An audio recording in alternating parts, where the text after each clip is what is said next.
Sir, மக்கள் தொகை அடிப்படையிலான மக்களவைத் தொகுதி மறுசீரமைப்பு தமிழ்நாட்டிற்கு எந்த அளவிற்கு பாதிப்பை ஏற்படுத்தும்? என்ன மாதிரியான நிதி பகிர்வை நம்ம இழப்போம் சார்?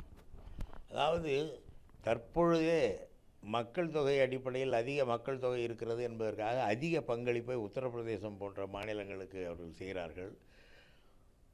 ஒன்றிய அரசு ஒரு காலத்தில் குடும்ப கட்டுப்பாட்டு திட்டத்தை நடைமுறைப்படுத்திய போது மிகவும் சிறப்பாக அதை செய்து மக்கள் தொகையை ஒரு கட்டுப்பாட்டுக்குள்ளேயே வைத்திருக்கிற மாநிலமாக தமிழகம் மட்டும் விளங்குகிறது. தமிழகம் மட்டுமல்ல, தென் மாநிலங்கள் பலவும் மக்கள் தொகையை ஒன்றிய அரசின் திட்டத்தை சிறப்பாக செயல்படுத்தி இருக்கின்றன. இந்த நிலையிலே மக்கள் தொகை அடிப்படையில் தொகுதி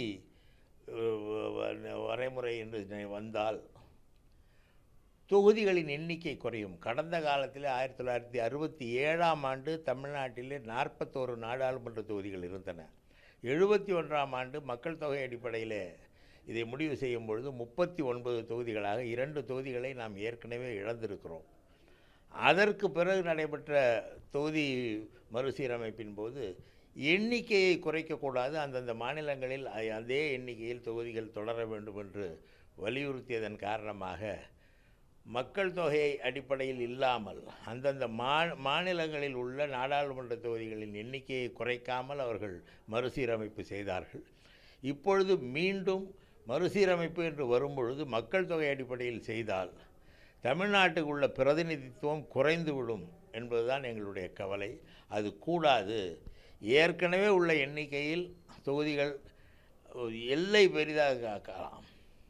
ஆனால் உத்தரப்பிரதேசம், மத்திய பிரதேசம், ராஜஸ்தான், பீகார் போன்ற மாநிலங்களில் ஒன்றிய அரசின் திட்டமான மக்கள் குடும்ப கட்டுப்பாட்டு திட்டத்தை சரியாக அவர்கள் நடைமுறைப்படுத்தவில்லை என்ற காரணத்தினாலே தான் அங்கே மக்கள் தொகை பெருக்கம் இருக்கிறது.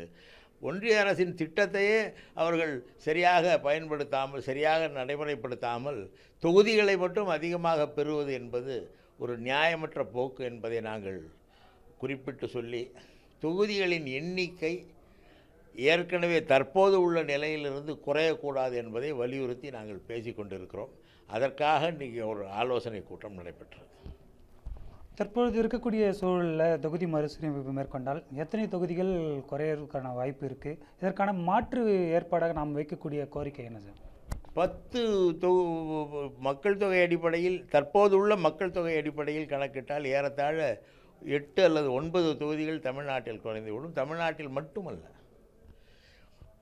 கேரளம், கர்நாடகம், ஆந்திரம், தெலுங்கானா போன்ற எல்லா மாநிலங்களிலுமே மக்கள் தொகை அடிப்படையில் வந்த தொகுதிகள் எண்ணிக்கை குறையும். இந்த தொகுதிகளெல்லாம் உத்தரப்பிரதேசம், மத்திய பிரதேசம், ராஜஸ்தான், பீகார் போன்ற மாநிலங்களுக்கு, இந்தி பேசுகிற மக்கள் வாழ்கிற மாநிலங்களுக்கு செல்லும்.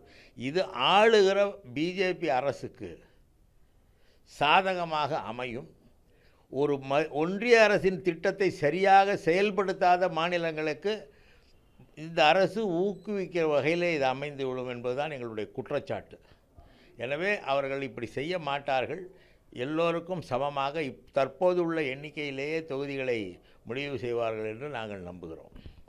ஏற்கனவே நிதி பகிர்வு, மாநில உரிமை சார்ந்த விஷயங்கள், கல்வி, தொடர்ச்சியாக இந்த மும்மொழி திட்டம்னு தொடர்ச்சியாக சிறப்பாக செயல்படக்கூடிய மாநிலங்களுக்கு ஒன்றிய அரசு ஒரு அழுத்தத்தை தருது. இந்த போக்கு தொடர்ச்சியாக எதை காட்டுகிறது சார்? அவர்களுடைய எண்ணம் என்பது இதை ஒரு மதவாத நாடாக மாற்ற வேண்டும் என்பது.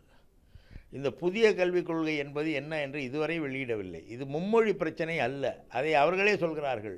நீங்கள் எந்த மொழியை வேண்டுமானாலும் படியுங்கள், தெலுங்கு, மலையாளம், கன்னடம் என்று எந்த மொழியை வேண்டுமானாலும் படியுங்கள், இந்தி படிக்க வேண்டும் என்று நாங்கள் சொல்லவில்லை என்று சொல்கிறார்கள். காரணம், அவர்களுடைய நோக்கம் மொழியை திணிப்பதல்ல, இந்த பாடத்திட்டத்தையே மாற்றி மதவாத பாடமாக ஆக்குவது. இங்கே உள்ள அறிவியல் பூர்வமான பாடங்களை எல்லாம் அப்புறப்படுத்திவிட்டு வேத அடிப்படையிலான, மனுதர்ம அடிப்படையான, இவர்கள் வைத்திருக்கிற கட்டுக்கதைகளின் அடிப்படையிலான பாடங்களை மாணவர்களுக்கு சொல்லித் தருவது, அதன் மூலம் அவர்களுடைய அறிவை மழுங்கடிக்க செய்வது தான் இந்த அரசின் திட்டம். அதன் மூலமாக ஒரு மத பிரச்சாரத்தை உருவாக்க வேண்டும் என்பதுதான் அவர்கள் யோசிக்கிறார்கள். அவர்கள் ஒன்றும் இந்த மொழிக்காக இதை திணிக்கவில்லை. இந்த மொழியை திணிப்பதற்கு காரணமும் அதுதான். ஆனால் அதையும் தாண்டி புதிய கல்விக் கொள்கை என்றால் என்ன, பாடத்திட்டங்கள் என்ன என்று வெளிப்படையாக வெளியிட சொல்லுங்கள். படிக்கிற மாணவர்களுக்கு அதை போய் சேருங்கள். அவர்கள் பெட்ரோல் புரிந்து கொள்ளட்டும். அதில் நியாயம் இருக்கிறதா இல்லையா என்று பார்த்தால் எந்த மக்களும் ஏற்றுக்கொள்ள மாட்டார்கள். அறிவியல் பூர்வமான சிந்தனை உள்ள பாடங்களை ஏற்றுக்கொள்ளுகிற மக்கள் மத ரீதியான சிந்தனைகள் சொல்லித் தருகிற பாடங்களை ஏற்றுக்கொள்ள மாட்டார்கள்.